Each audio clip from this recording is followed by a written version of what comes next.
Swaibu Kaggawa steps out of his house carrying his son, Ethan Ntambi. From a distance, Ntambi's legs appear stiff, making it difficult for him to walk or stand on his own despite his age. His hands also appear to be stiff.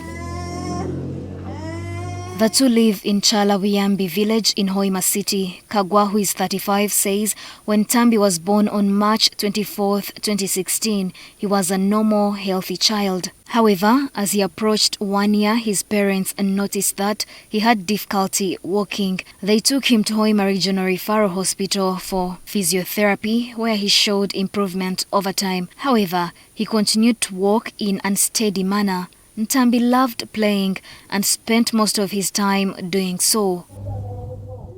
In 2019, his father took him to Katalema Cheshire Home for rehabilitation services in Imperedwe in Kampala City's Kawempe division. We bought some shoes for him and a stand wheel, and we kept on helping him. In 2020, Kaggawa's brother informed him about a program for free surgeries at Hoima Regional Referral Hospital for children with conditions like the one his son had. Hopeful for a better outcome, Kaggawa registered Ntambi for the procedure. On 9th of September, they called us at the hospital to brief us what will happen, what we are supposed to do. While there are those guys that introduced themselves to us, that they were from May, that it's May that supported that program. They told us what was supposed to be done, not giving our children food beyond 12 a.m. and we did like what they had told us.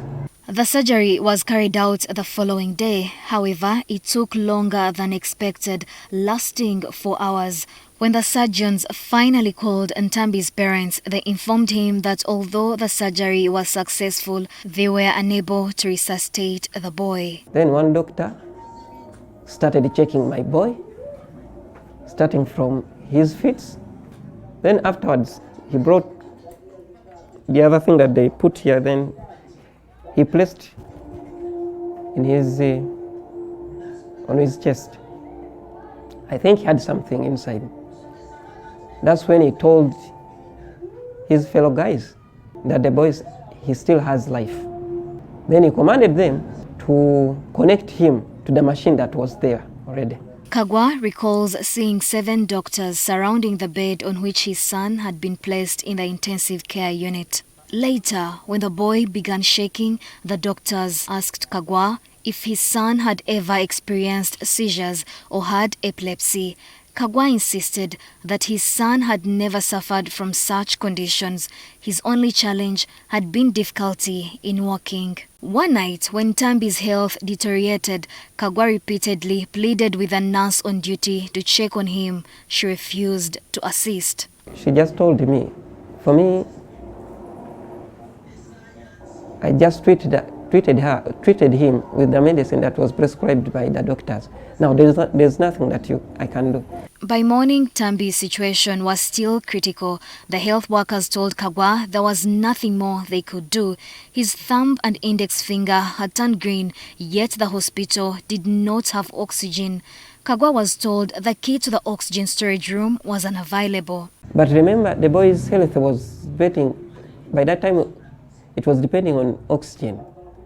But right now, the oxygen is totally off. Power is off. We cannot flush out what used to stuck in his airways.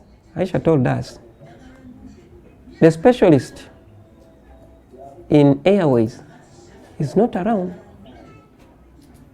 He went for weekend. After getting a referral letter with the help of one of the doctors, the distraught father arranged for an ambulance to transport the critically ill boy to St. Francis Hospital, Zambia. They were referred to Mulago National Referral Hospital. The doctor read through the referral letter from Hoima. Then he placed his knuckle like this on the boy's chest. Then the boy started reacting like, there's that voice that kept on coming out. Then the doctor told us to try Mulago. After a few nights, the fingers that had turned green became hard, and the consultants who examined the boy recommended amputation. They spent a month at the hospital. After like a week, another consultant came. She checked where the boy was again operated, those fingers. Again, she requested the boy to be taken back and do another cutting because there were other areas that were not worked on well. And she requested. Tomorrow, we will bring you the second segment of this story to see how Ntambi is struggling with life.